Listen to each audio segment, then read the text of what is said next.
I'm very good. It is a pleasure to chat with you again. It's been a couple years. I I love this show. It's such a blast. What was it that drew you into the show? What was the catch for you? Good writing. It's always the catch. Uh, I always tell anybody, you want to get an actor, write a good part. That's all you have to do. It's really that simple. You don't need a sack of money. Give them a good part, and they'll work for free.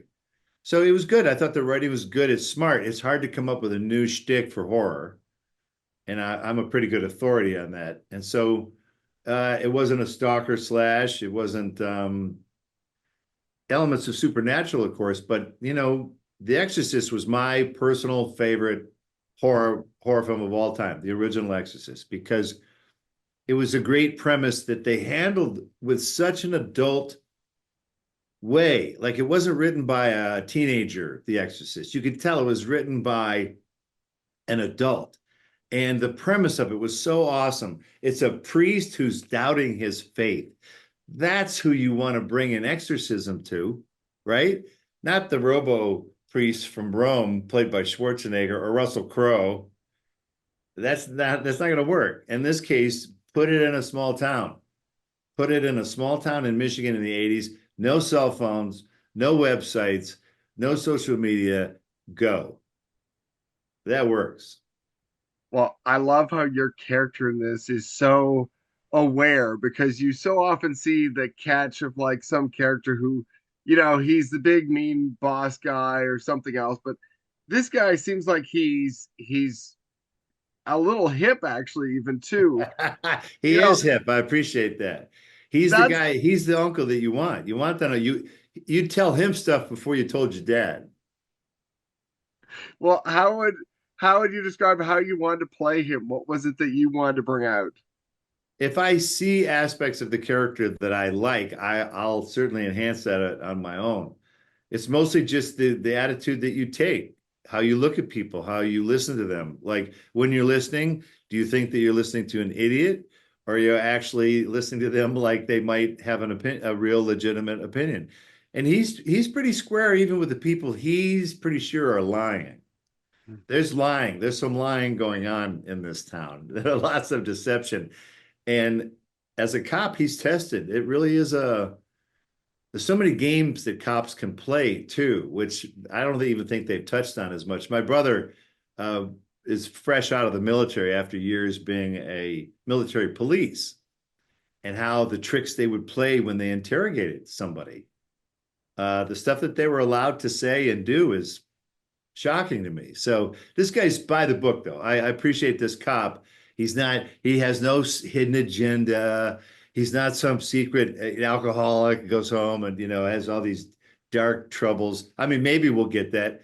I don't know. But hey, it's pretty fun to play a normal person because that is its own challenge to be normal. Especially the way he deals with the kids because quite a few scenes where you've got the kids there and like Yeah. so often it's condescending and Oh, talking yeah. down. Yeah. Yeah, it's awesome. So my other side of this is what's it like sharing the screen with some of these kids? What were they like to work with? They're good. They're malleable. They're impressionable. So I tried to be, not a bad influence. Show up, know your lines. I mean, I teach fundamentals. That's the only thing. I'm not going to tell you how to act, but if you don't know your lines, and this is like 101, right? If you don't know your lines, you can't have any hope at creating a performance or a character.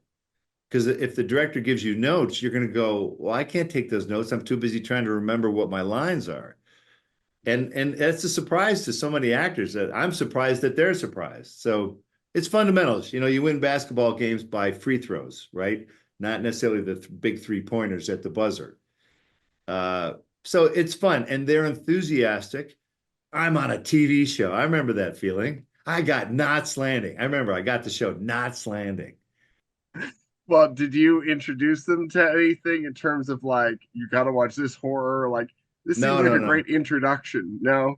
No, that's their job to find out. I'm not, no, that's not my job. Is wade through it yourself. Figure out what type of it's also the showrunner's job to make sure everyone's in the same show. Right. Actors shouldn't be allowed to be in different shows. Um, and I think we're all in the same boat. It's pretty straight. This is a pretty straight presentation, which is good because when you talk about serious stuff, it's easier to take it serious if your approach is pretty serious. Like when weird crap happens, it's not like we just told a joke and then something happened, like Scary Movie 8. It's a different approach. Okay, well then that I have to ask then, what do you think is going right in horror today? What's the thing that you want to see more of? Just use your brain. There's a lot of ways to be scary. Use your imagination. I'm just glad that the genre is way more acceptable now. Because when I was coming up, it was still pretty. You were a weirdo if you did horror movies. Well, thank you very much for the time. It's always nice to chat. Thank you. All right, sir.